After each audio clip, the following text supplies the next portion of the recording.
Where if small x is a point of a metric space capital M with metric D, यानी कोई एक small x point है metric space M का, कोई एक metric space M है और उसका पॉइंट स्मॉल x है जिसमें मैट्रिक जो है वो स्मॉल d है। तो जो मैट्रिक स्पेस कैपिटल M है उस कैपिटल M के सारे पॉइंट्स का अगर मैं सेट लूँ तो हम उसे बोलेंगे y। It means y is the set of all points which is called y, and this is a set of M metric space such that d of x comma y less than small r, where r is the radius of the sphere and x is the center of the sphere. Obviously radius always greater than 0 for making sphere. That's why where r greater than 0. And by combining the radius and center of the sphere, we can write and denote it as a single term which is called SR of x. SR of x is a sphere where r is the radius and small x is the center. Conclusion is that if small x is a point of a metric space capital M, यानी कोई एक metric space capital M है, उस capital M matric space के लिए कोई भी एक पॉइंट ले लिया हम और उस पॉइंट का नाम रख दिया हमने small x, then we can write small x is a point of a metric space capital M. Small x is a point of a metric space capital M with metric D, जिसकी matric जो है वो D है और matric space अभी तक हम prove करते आए भी हैं। And is a single point and we can write the point x is a metric space का point जो है वो x है जहाँ पे मैट्रिक स्पेस M है, और उन पॉइंट्स को हम सेट की फॉर्म में ले लें, the set of all points of matric space M is called y. Y is nothing, y is the set of all points of a metric space M, then such that we can write d of x comma y less than small r. D of x comma y is less than small r. And what is denotes for d? In general purpose we can write d of x comma y. It means the distance between the 2 points x and y. x और y के बीच में distance जो हमेशा radius से छोटी होगी। Such as we can draw a sphere. And in A 2D वे में अगर हम देखें किसी स्फेयर को, अगर सामने से देखें कोई अगर बॉल भी पड़ी है तो वो सर्कल नज़र आएगी। इसी तरीके से कोई स्फेयर है और वो एक व्यू देखा जाए उसका वन साइडेड व्यू तो वो सर्कल नज़र आएगा। तो लेट अस कंसीडर ये जो ब्लैक कलर में जो है वो एक स्फेयर है और इस स्फेयर में जो सेंटर का काम कर रहा है वो स्मॉल x है। Small x is the centre of the sphere. तो हमने यहाँ पर ये जो स्मॉल एक्स आपको दिखाई दे रहा है ये सेंटर ऑफ द स्फेयर है। तो जो इस लाइन में बता रखा है D of X comma Y always less than small R, इस चीज़ को समझने के लिए सारी प्रक्रिया की जा रही है कि distance between X and Y always less than radius, where Y is the set of all points which is under the sphere के अंदर जितने भी पॉइंट्स अगर रैंडम पॉइंट्स ले लूँ मैं तो उन पॉइंट्स में से कोई भी एक पॉइंट y है। ठीक है, मान लो ये पॉइंट ये मान लो ये एक पॉइंट y है या ये पॉइंट y है या ये पॉइंट y है।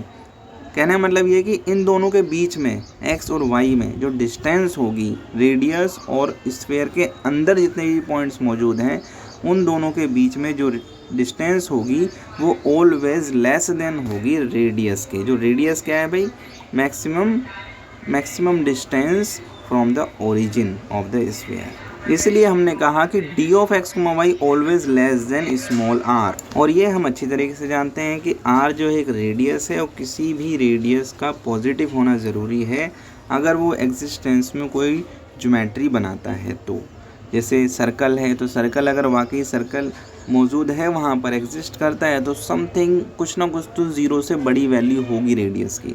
इसी तरीके से अगर हम स्फेयर की बात करें तो स्फेयर में भी कुछ ना कुछ तो वैल्यू आर की होगी जो ज़ीरो से बड़ी होगी। वो नेगेटिव नहीं हो सकती, ज़ीरो नहीं हो सकती। रेडियस अगर ज़ीरो हो गई तो सेंटर या स्फेयर कुछ एग्जिस्ट करेगा ही नहीं।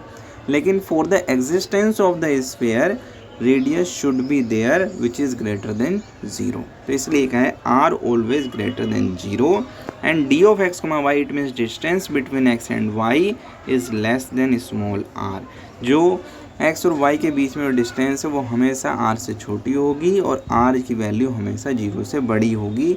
इसलिए हम कह सकते हैं, डायग्राम के थ्रू हमने समझा कि एक स्फीयर है, उसमें कोई भी अगर पॉइंट ले लें, वो लेट सपोज y ले लिया और y जो है उन सभी पॉइंट्स का सेट है। y is the set of all points of a metric space, और उन दोनों के बीच में, ओरिजिन के और y के बीच में जो डिस्टेंस होगी always less than small R, it means D of X Y less than small R. तो इस कंडीशन में जो है एस आर ऑफ एक्स यानी कि उस रेडियस का और उस ओरिजिन का यानी कि सेंटर का, दोनों का यूज़ करके एक सिंपल सी एक चीज़ लिख सकते हैं, S R of X which is denoted as a sphere. S R of X is a sphere with centre X, जिसका सेंटर जो है वो एक्स है और रेडियस जो है वो आर है, या हम बोलें spherical neighbourhood of the points of a radius are.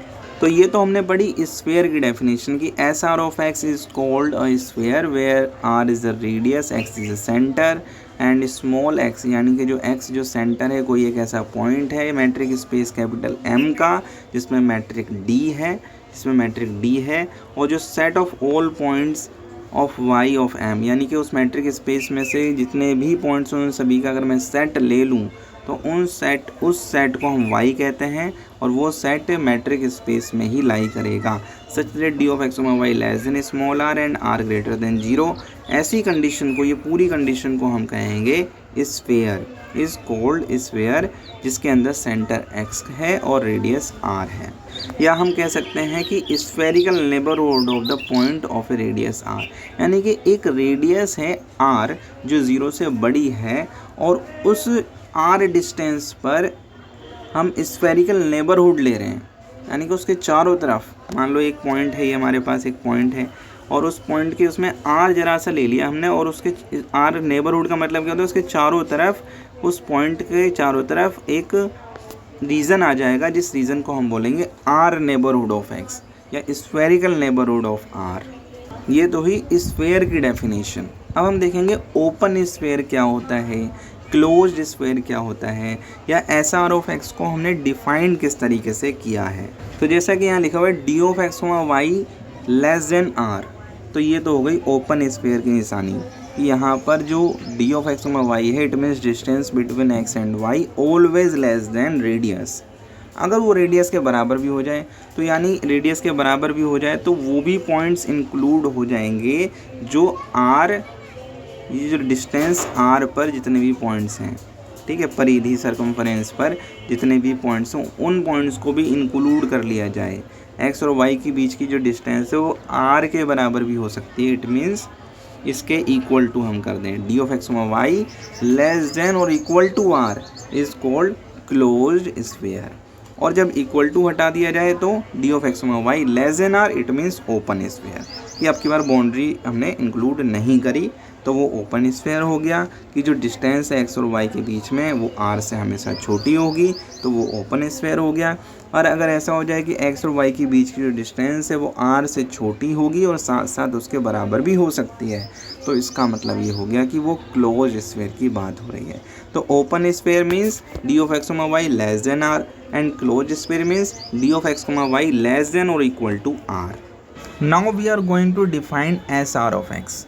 S R of X को हम किस तरीके से डिफाइन करेंगे, तो जैसे मान लिया हमने कि M of X comma D, M is a metric space and we can write M, अगर हम हटा भी दें कि एम नहीं है या हम एम लगा दें कि एम है, तो M is a metric space बोल दो, या हम बोलें X comma D is a metric space, क्योंकि मैट्रिक स्पेस को शो करने का तरीका तो यही है ना कि जो सेट है कैपिटल एक्स उसको लिखो, उस सेट को, और comma D where D is a metric, या एम लिख दो, एम इज़ ए डिनोटेशन, तो आपकी खुद की मर्जी है। तो हम यहाँ पे ले लेते हैं X comma D be a metric space, माना एक्स कॉमा डी एक मैट्रिक स्पेस है जहाँ पर capital X as a set है, ठीक है, जिसके रिस्पेक्ट में डी एक्स कॉमा डी जो है मैट्रिक स्पेस बना, और हमने x comma D matric space satisfy करने के लिए 4 प्रॉपर्टीज़ को हमने किया भी है।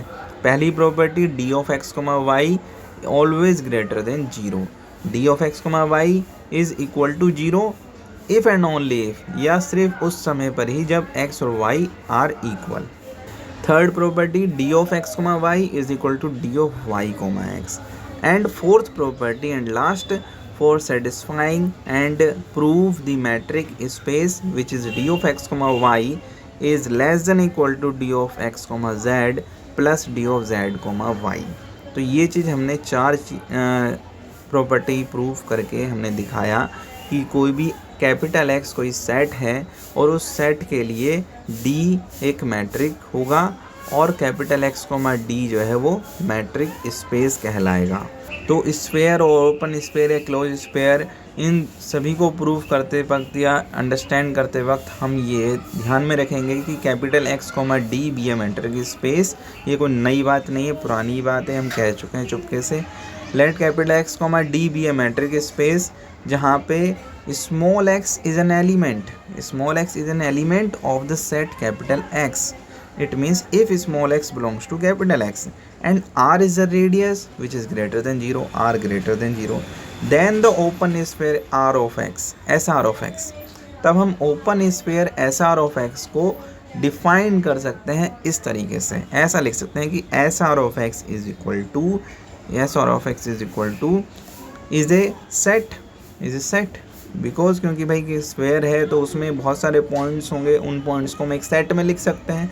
तो एस आर ऑफ एक्स जो है कि स्क्वायर है उसको भी एज ए सेट में शो कर सकते हैं। तो S R of X is equal to Y belongs to X such that D of X comma Y less than R. अब इस लाइन का मतलब क्या हुआ कि वाई बिलोंग्स टू एक्स, कि जो वाई है, वाई क्या है, set of all points, set of all points in the sphere. Y is the set of all points in the sphere. Small x is a point of the metric space या of a sphere. Small x is a point, सिर्फ एक point है small x किसी एक metric space का जिसे हम centre बोलते हैं। और y क्या है, उस स्फेयर के अंदर जितने भी रैंडम, उस स्फेयर के अंदर जितने भी मैं अगर पॉइंट्स ले लूँ, उन पॉइंट्स का सेट बना दूँ तो वो सेट कहलाता है y, ठीक है। और वो y जो है वो कैपिटल X में बिलोंग करेगा। क्यों? Capital X is a super set of all the sets, सभी सेट्स का सुपर सेट है। अगर हम स्फेयर की बात करें तो उसका भी, y की बात करें तो उसका भी, ठीक है। तो capital X is a super set, that's why जो स्मॉल y होगा वो कैपिटल X से बिलोंग करेगा। Small y is the set of all points in the sphere and which is belongs to capital X, which is capital X हम R भी ले सकते हैं, कई बार हमने R लेके भी मैट्रिक स्पेस प्रूव किया है, R की पावर n लेकर प्रूव किया है, R X is equal to complex number लेके भी प्रूव किया है, which is capital X is a super set, that's why small y belongs to capital X such that d of x comma y is less than small r। इस condition में कि जहाँ पे y जो है वो कैपिटल X से belong करता है और ऐसा हो कुछ इस तरीके से कि x और y की distance d of x comma y always less than small r, then we can say this is an open sphere and it is a denotation of SR of x। तो open sphere में हमने क्या करा, let capital X comma D be a metric space if small x belongs to capital X and small r greater than 0।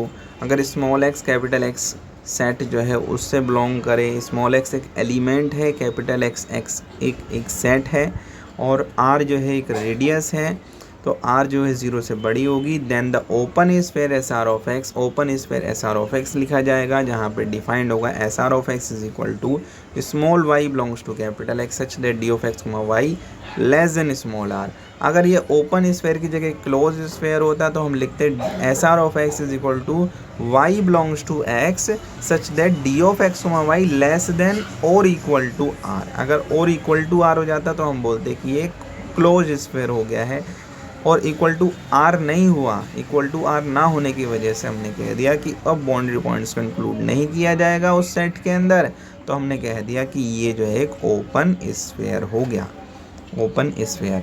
S R of X is equal to Y belongs to capital X such that D of X Y less than small R. Let's take an example, एक example लेते हैं जहाँ पर जो capital x है उसको हम real number ले रहे हैं, ठीक है। और स्मॉल एक्स की जगह पे यहाँ पर ले रहे हैं एक्स नोट, ठीक है। स्मॉल एक्स बार बार बोलना ना पड़े इसलिए X naught belongs to capital X. तो एक्स नोट जो है एक एज ए सिंगल पॉइंट है। एक्स नोट क्या होगा, वो एक सेंटर भी होगा क्योंकि वो सिंगल पॉइंट है। जैसे स्मॉल एक्स एक सिंगल पॉइंट है तो स्मॉल एक्स की जगह पे एक्स नोट है। तो X naught belongs to capital X and R is same is a radius which is greater than 0। ये एग्जांपल है कि कैपिटल एक्स बराबर यानी कि सेट हमने जो लिया सुपर सेट सबका, जिसमें हम मैट्रिक स्पेस प्रूव करेंगे, जिसके रिस्पेक्ट में कर चुके होंगे या कर चुके हैं, ठीक है। Capital X is equal to capital R and x naught belongs to capital X and r is the radius which is greater than 0. And by the definition of open sphere की definition के हिसाब से हम क्या लिख सकते हैं, यहाँ पर open sphere की definition लगाएंगे ये वाली। तो SR of x naught क्या लिख सकते हैं, SR of x naught means y belongs to x, सही है, वैसे ही उतार दिया y belongs to x। अब क्या होगा, d of x, y था यहाँ पर, तो ये हो जाएगा d of x naught, y, क्योंकि अब की बार हम एक्स नोट और वाई इन दोनों के बीच में डिस्टेंस ले रहे हैं और बात वही रहेगी लेस देन स्मॉल आर। ये ओपन स्फीयर की बात कर रहे हैं इसलिए, अगर क्लोज स्फीयर की बात कर रहे होते तो लेस देन और इक्वल टू स्मॉल आर। तो ये हो जाएगा S R of X naught is equal to Y belongs to capital X such that D of X naught comma Y less than small R. ये सबसे पहले करना है।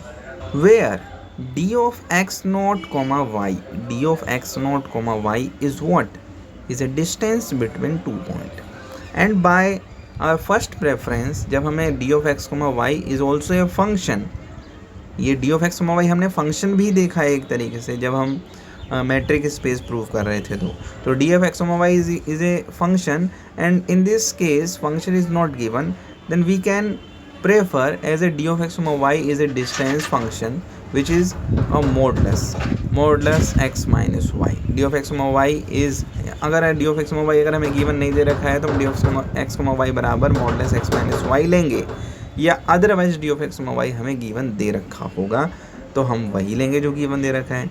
अगर नहीं गिवन दे रखा है तो d of x, y is equal to modulus में x minus y as usual definition of d of x, y which is usual matric.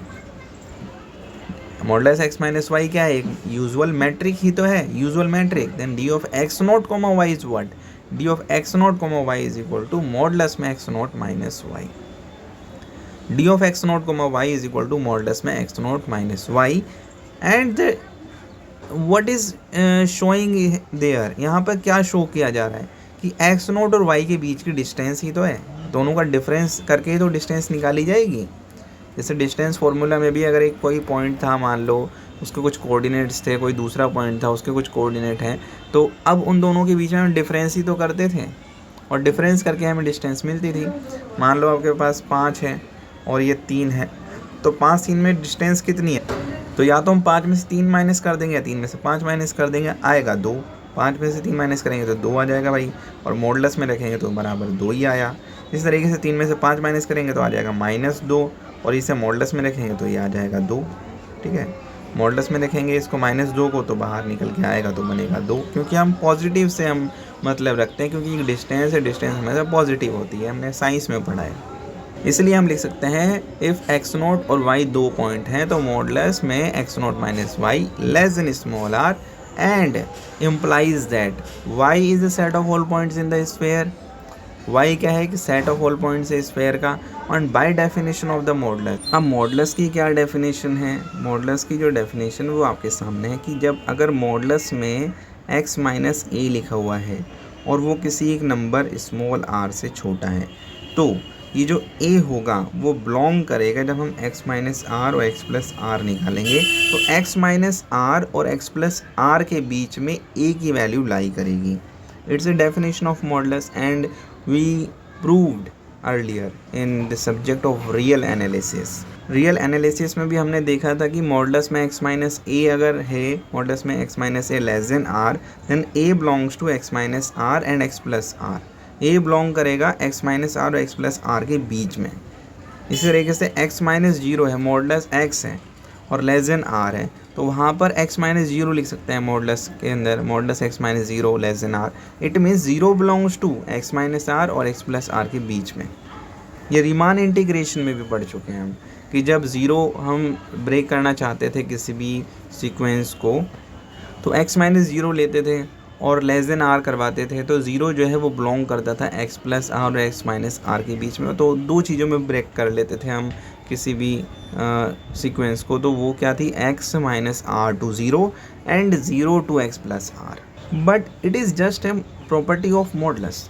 इसी को यहाँ पे इम्प्लीमेंट करेंगे कि x naught minus Y less than r है, तो जो y होगा वो x नोट माइनस r और x नोट प्लस r के बीच में लाई करेगा। x नोट माइनस r और x नोट प्लस r के बीच में लाई करेगा y, जहाँ पर x नोट माइनस r और x नोट प्लस r क्या है, is a S R of x naught, where x naught is a radius and r is the x naught is the center of the sphere and r is the radius of the sphere.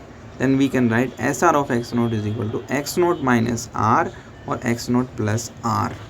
तो हमने कैसे लिख दिया ये SR of x naught is equal to x naught minus r x naught plus r। ऐसा क्यों लिख दिया? क्योंकि भाई SR of x naught बराबर ये तो दे रखा था y belongs to x, x naught comma y less than r। इसको हमने जब सॉल्व किया x naught minus X naught comma Y less than R को, तो ये चीज़ निकली कि X naught minus R X naught plus R, और X naught minus R X naught plus R ये सॉल्व करके आया है। तो सिंपली जब ये S R of X naught के बराबर है और ये जो है S R of X naught के बराबर है, तो ये indirectly S R of X naught minus R X naught plus R के इक्वल हो गया। S R of X naught is equal to X naught minus R X naught plus are.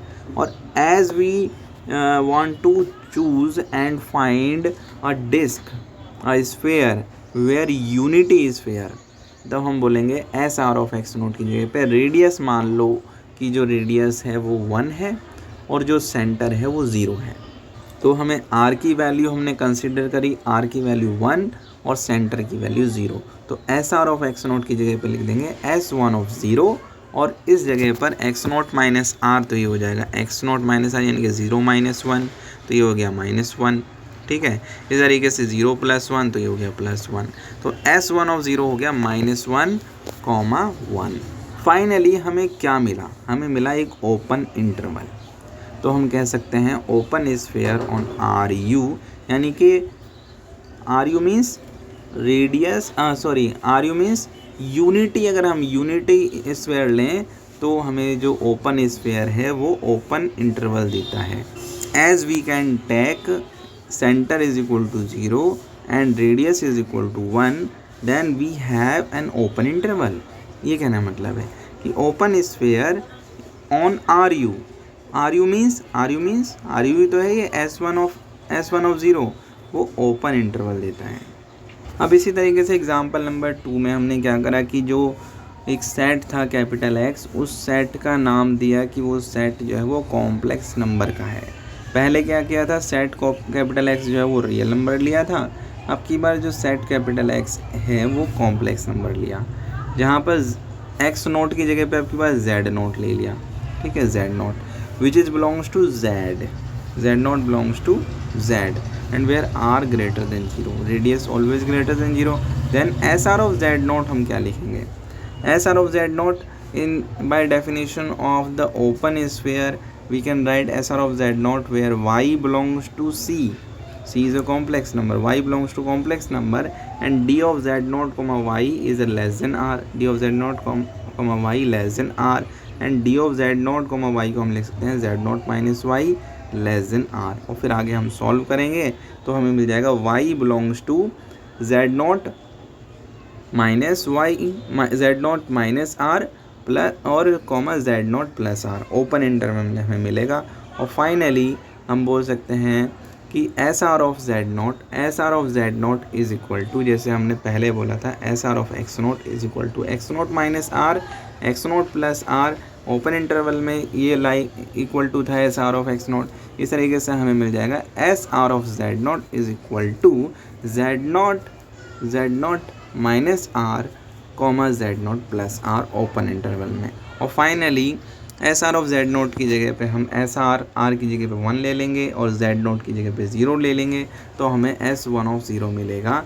Complex plane usually called unit disc, जिसे हम unit disc कह सकते हैं, जहाँ पर Z नोट सेंटर का काम करेगा और रेडियस का काम करने वाला R है।